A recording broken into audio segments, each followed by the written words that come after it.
start that differently. Hello again, it's Nance Wendel coming to you from ERA American Real Estate. We're going to talk again today about some of the last things to think about during the probate process.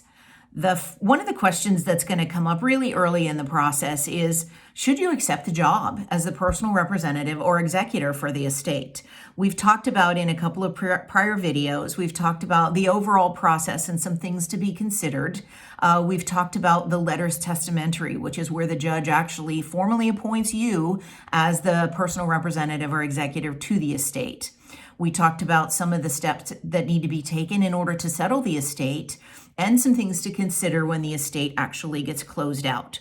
So let's talk about what are the things that you should consider when you decide whether or not you're going to accept the role of the personal representative or executor. The job itself is difficult and time-consuming. If you don't have time to do this, do not be afraid to decline the responsibility of being the personal representative. There are significant personal and financial liabilities that can be associated with your role as the personal representative.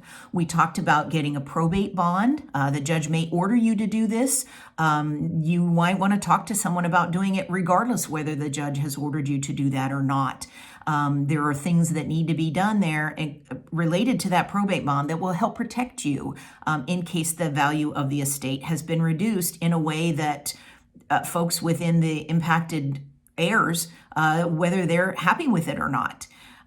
We talked about obtaining a release and receipt form from each of the heirs that help release you from the liability of anything that has happened during the process. Again, if you have heirs that you need to be in consideration of course you do, those folks will be better served, and so will you, if you provide regular and written updates to them along the way so that they can keep in the loop in spite of the fact that they actually don't have any responsibility or authority to make some decisions about the estate's assets.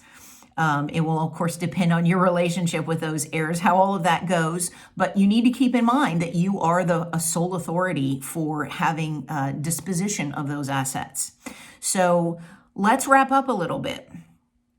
If you didn't take the idea of being a personal representative or executor seriously before, maybe when someone asked you to do it initially, I hope that you take it very seriously now, knowing that there are some things involved that you may not have had any idea about.